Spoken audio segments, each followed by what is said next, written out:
The first thing we're going to talk about today is this incredibly weird and fascinating story around celebrities and fake porn. And the thing is, this situation isn't going to be just limited to celebrities, it's just where it's at right now. So we've talked about celebrities in the past who accidentally threw up a nude online, or a sex tape got leaked somehow, or they did it on purpose. Or maybe they're one of the many victims of the fappening, and the fappening too, when people's iCloud accounts were hacked and all their personal photos and videos were released to the internet. One of the things we heard from a lot of people who weren't sympathizing as much with the victims during those last hacks was, well, they wouldn't have to deal with that if they didn't take those pictures or videos. Well, that's not fully true, especially because it's getting harder and harder to tell what the truth is. And that is in large part here due to a Reddit user by the name of was using machine learning algorithms to make porn. He was getting a lot of attention, leading to a subreddit dedicated to this with thousands of copycats. And essentially what they do is they take normal porn and a celebrity's face and they're able to merge it very well. And depending on factors like time, the amount of source footage, the quality of the footage,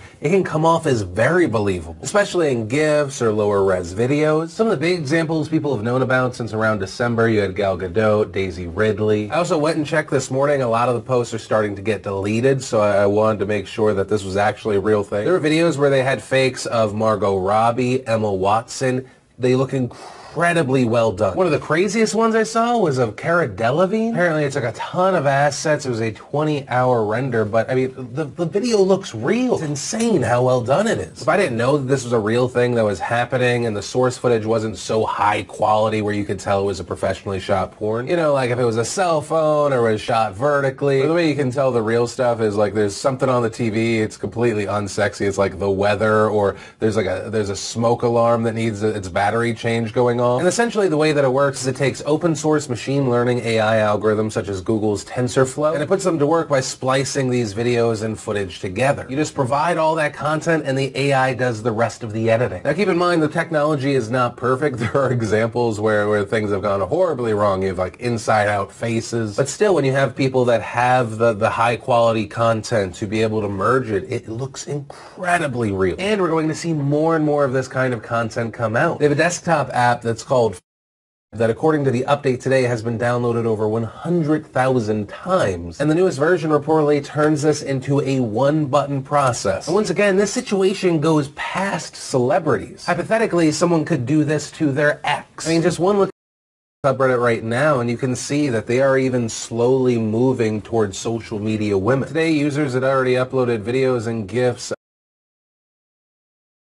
I mean, think about it. We live in the age of social media and selfies. You could go to anyone's Instagram, their Twitter, their wherever. You're going to find so much content, so many high-quality images of someone's face from different angles. You throw it into this program, all of a sudden you have stills, you have GIFs, you have low-res video. Also, a person posts that online, they may think the Emma Watson one's fake, but why Jessica? There's probably going to be a lot of people that aren't going to believe that someone went through this crazy process to fake it. I mean, fake photos, photoshopped photos are already used as a harassment tool, as revenge porn. But putting it in the realm of video is just, it takes to the next level. It makes it that much more believable. Also, whether Jessica or some celebrity, what do these people do? What's the legal situation here? And this is something experts have started to argue over because there are claims that you could say this is defamation. You can have the video removed that way, but of course this is the internet, so everything that is ever uploaded will be on the internet forever in one way, shape, or form. Just how you get to it or find it or share it changes. So you could claim defamation. The video is a false statement of fact, aka representing that it's you in the video when it is not, but that requires a huge lawsuit, and then you have to deal with that person's defense that you're violating their First Amendment right to free speech. Art is considered free speech, so you may have a potential legal problem there. As Eric Goldman, a Santa Clara University School of Law professor, stated, all content is presumptively protected by the First Amendment, so the burden will be on the plaintiff, you, to find a doctrine outside the First Amendment or to explain how the claim avoids any First Amendment protections. Additionally, you're going to run into a problem if the content is posted anonymously. If it's on an overseas server, you might be screwed. Location in situations like this creates a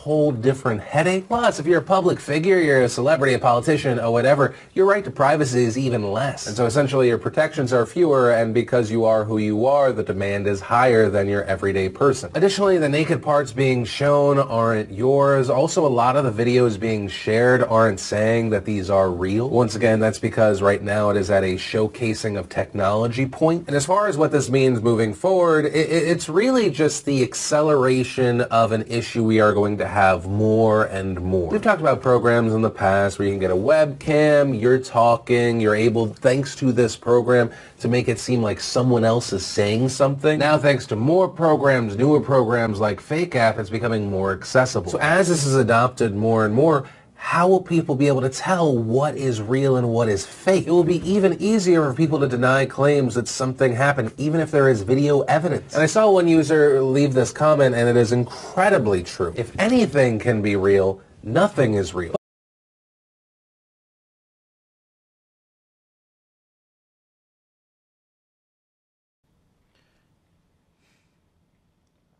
It's not an S.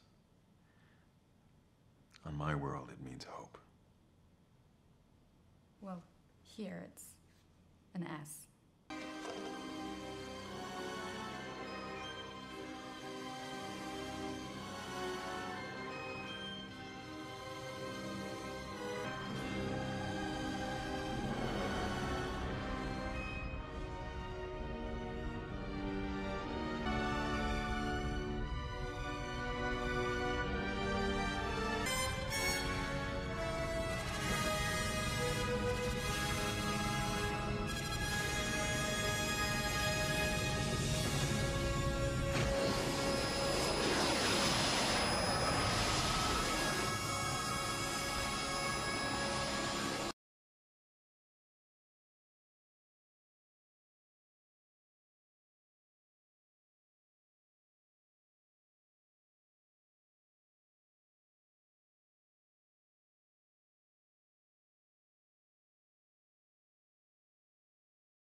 I'm CIA.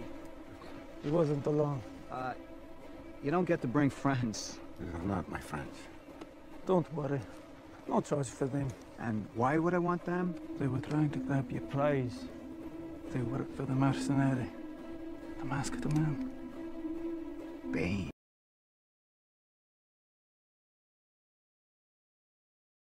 Sometimes I'll start a sentence, and I don't even know where it's going. I just hope I find it along the way.